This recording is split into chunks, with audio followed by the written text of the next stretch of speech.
Hi. Welcome to రోజా ఇంట్లో ముచ్చట్లు. అందరూ బాగున్నారా? మేము కూడా బాగున్నామండి. మేమైతే రాజమండ్రిలోని ఫంక్షన్‌కైతే వెళ్ళామండి. అక్కడైతే ఇక శివాలయంని నేనైతే షూట్ చేశాను. చాలా బాగుందండి. పెద్ద శివాలయము. మీ అందరికీ చూపిద్దామని పెడుతున్నానండి ఈరోజు వీడియోలోను. దీన్ని మహాకాళేశ్వర ఆలయము అని అంటారండి. ఇక్కడైతే ఎంట్రన్స్ చూసారా? చాలా పెద్దగా ఉందండి శివాలయం అయితేను. నిజంగా చాలా కన్నుల పండుగగా ఉందండి. చూడ్డానికి చాలా ఆకర్షణీయంగా ఉంది. మేమైతే ఎంట్రన్స్ లోపలికి వెళ్ళిపోతున్నామండి. ఈవినింగ్ టైం ఏమో చాలా బాగుందండి. ఇక్కడ చూస్తున్నారు కదా, అందరూ గురుదేవులు అనమాట. అన్నీ లైన్గా ఉంటాయండి. చాలా పెద్దండి శివాలయం. ఒక సైడ్ అంతా గురుమూర్తులు అన్నీ ఉన్నాయి. కృష్ణుడు, రాముడు అన్నీ చెక్కబడి ఉన్నాయండి. ఇంకో సైడ్ ఏమో నరసింహస్వామి అవన్నీ ఉన్నాయి.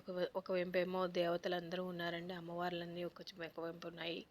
చాలా బాగుందండి ఆలయం అయితేను. ఇది ఆంధ్రప్రదేశ్లోని రాజమండ్రిలో శివభగవానుడికి అంకితం చేయబడిన ఒక శివాలయం అండి. శ్రీ మహాకాళేశ్వర ఆలయం అన్నమాట. ఈ ఆలయంలో చాలా విగ్రహాలు, దేవతలు చాలా ఆకర్షణీయంగా ఉంటాయండి. ఇగో చూపిస్తున్నాను, చూస్తున్నారు కదా, చాలా ఆకర్షణీయంగా ఉంటాయి. దానిపైన రాస్తారు కూడాను, పేర్లన్నీ రాస్తూ ఉంటారు. నేను ఇంకా క్లియర్గా మీకు చూపించలేకపోతున్నాను అవన్నీ కూడాను. ఇదేమో పూరి జగన్నాథ్ విగ్రహాలండి. చాలా బాగుందండి. అయితే ఈ ఆలయంలో ప్రత్యేకత ఏంటంటే, మనం ప్రముఖ పుణ్యక్షేత్రం ఉజ్జయినిలో ఉన్న మహాకాళేశ్వరంలో భస్మహారతి ఇస్తారు కదండి ప్రతిరోజు తెల్లవారుజామున. అలాగే ఇక్కడ కూడాను భస్మహారతి కూడా జరుగుతుందండి రాజమండ్రిలోను. ఉజ్జయినిలోకి వెళ్ళి చూడలేదు అనుకున్న వాళ్ళు కూడా ఇక్కడ వచ్చి చూడొచ్చండి. చాలా పెద్దదండి ఈ ఆలయము. అంతేకాకుండా ఇక్కడ రాజమండ్రిలో సాయం సంధ్యా సమయంలో ఈ మహాకాళేశ్వరునికి కాశీలోని గంగా హారతి లాగానే అన్ని రకాల హారతులు కూడా ఇక్కడ ఆ స్వామివారికి ఇస్తారండి. చూస్తున్నారు కదా, ఈ సైడ్ అంతా కూడా అమ్మవార్లు లైన్గా పెట్టారండి. చాలా బాగున్నాయండి అమ్మవార్లు కూడాను. అమ్మవార్లు అన్నీ లైన్గా అయిన తర్వాత మళ్ళీ ఒక మొత్తం శివలింగాలన్నీ ఒక సైడ్కి పెడతారండి. అలా ఇలా నాలుగు వెంపులా కూడా ఉందండి మొత్తం శివాలయం అంతాను. చాలా పెద్దగా ఉంటుందండి శివాలయము. ఎన్ని ఎకరాలు ఏమో నాకైతే ఐడియా లేదు, కానీ చాలా బాగుంటుందండి. రెండు కళ్ళు కూడా చాలా అండి ఆలయాన్ని చూడడానికి. నెక్స్ట్ ఏమో ఇది మార్నింగ్ 4కి ఓపెన్ చేస్తారండి. ఆఫ్టర్నూన్ 12:30 వరకు ఉంటుంది.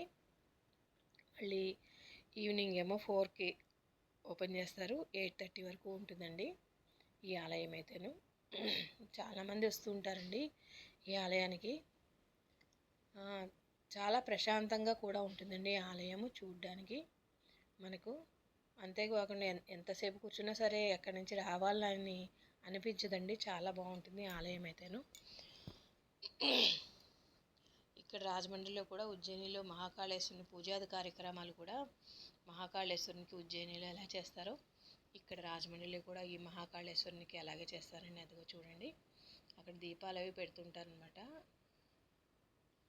ఈ సైడ్ కూడా ఉన్నారండి దేవతామూర్తులు. ఇవన్నీ గురుమూర్తులు పెడుతున్నారు. సాయిబాబా వారు అన్నీ ఉన్నాయి.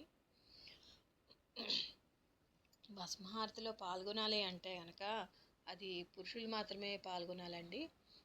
స్త్రీలు భస్మహారతిలో పాల్గొనకూడదనమాట. సో పురుషులు కూడాను భస్మహారతిలో పాల్గొనాలి అంటే సాంప్రదాయమైన దుస్తులు అయితే ధరించాలండి. అలా అయితేనే కానీ దాంట్లో పాల్గొనడానికి అయితే వీల్లేదు. చాలా కన్నుల పండుగ జరుగుతుందండి. ఉజ్జయినిలో అయితే భస్మహారతి అసలు ఆడవాళ్ళని చూడనివ్వరండి. ఆడవాళ్ళని అంటారు, ఇలా ముసుగు వేసుకోండి మీరు, ఆడవాళ్ళు చూడకూడదు అంటారండి. అలా ఆ మాదిరిగానే ఇక్కడ కూడా ఉంటుంది. ఆడవాళ్ళు అయితే చూడరండి. భస్మహారతి ఇవ్వకూడదు కూడాను. మగవాళ్ళే చేయాలన్నమాట, పురుషులే చేయాలి అలాంటివి. ఇదిగో అమ్మవార్లు చూడండి, ఆ సరస్వతి అమ్మవారు, లక్ష్మీ అమ్మవారు, లలిత అమ్మవారు, అన్ని అమ్మవార్లు కూడా ఇక్కడ కొలువే ఉన్నారండి. గాయత్రి అమ్మవారు, ఇక్కడ అమ్మవార్లందరూ కూడా ఒక సైడ్ అంతా అమ్మవార్లు కొలువే ఉంటారండి. అష్టలక్ష్మిలు కూడా ఉన్నారండి. సరస్వతి అమ్మవారు. అసలు చూస్తుంటే మనకి చాలా ఆనందంగా ఉంటుందండి నిజంగాను. అసలు ఎంత టైం అయినా కూడా తెలియదండి. చాలా బాగుందండి ఆలయం. మీరు ఎవరైనా సరే చూడకుండా ఉంటే కనుక వెళ్ళి తప్పకుండా చూడండి ఈ ఆలయాన్ని. అసలు కుబేరుడు కూడా ఎప్పుడు చూడలేదు నేను విగ్రహం. కుబేరుడు, దక్షిణామూర్తి, ఇంకా చాలా ఉన్నాయండి విగ్రహాలు అయితేను. విష్ణుమూర్తి అయితే ఎక్కడైనా ఉంటుంది, కానీ మనకి మనం చూడని విగ్రహాలు అయితే మటుకు ఇక్కడ కట్టారండి. ఇక్కడ అయితే చూడడానికి ఉందండి. మనం చాలా బాగుంటుందండి. ప్రత్యేకంగాను దక్షిణామూర్తి విగ్రహము, నటరాజ విగ్రహము, ఇంకా చాలా విగ్రహాలు అయితే ఉన్నాయండి. కొన్ని పేర్లు అయితే ఉన్నాయండి పైన, నేనైతే ఇంకా చూడలేదు. ఈయనేమో కాలభైరవుడు అనమాట. కాలభైరవ విగ్రహం, దత్తాత్రేయమూర్తి, అందరూ కూడా ఉన్నారండి. చాలా బాగుంటుందండి. విగ్రహాలు అయితేను చాలా బాగుంటుంది. గుడి అయితే మటుకి చాలా బాగుంటుందండి. మీరు తప్పకుండా నియర్ బై ఎవరైనా ఉంటే వెళ్ళి చూడండి. లేదంటే మీరు ఎప్పుడైనా సరే అక్కడ రాజమండ్రి వెళ్ళినప్పుడు చూడండి. ఇక్కడేమో శివలింగాలు పెట్టారు చూసారా ఒక సైడ్కి, అదిగోండి. ఈయనైతేను అర్ధనారీశ్వరుడు అండి. అర్ధనారీశ్వరుని కూడా పెట్టారు. సో మాకైతే చాలా బాగా అనిపించిందండి. ఎవరైనా సరే నియర్ బై ఉంటే చూడండి, లేదంటే ఇక్కడికి వెళ్ళి చూడొచ్చు. అయ్యప్ప స్వామి కూడా పెట్టారండి ఇక్కడ. అగో అయ్యప్ప స్వామి, సుబ్రహ్మణ్య స్వామి. రాజమండ్రి ఏదైనా పని ఉండి వెళ్ళినా ఈ గుడికి వెళ్ళడం మిస్ అవ్వద్దండి. తప్పకుండా వెళ్ళి గుడిని దర్శించుకుని తరించండి. మనం మహాకాళేశ్వరం, ఉజ్జయిని వెళ్ళలేకపోయిన వాళ్ళు కూడా ఇక్కడికి వెళ్ళి ఆ స్వామిని దర్శనం చేసుకుంటే చాలా బాగా అనిపిస్తుందండి. నైట్ టైం అయితే హారతి ఇస్తున్నప్పుడు అయితే చాలా బాగా అనిపించిందండి. నాకైతే నిజంగా గూస్ బంప్స్ వచ్చాయండి.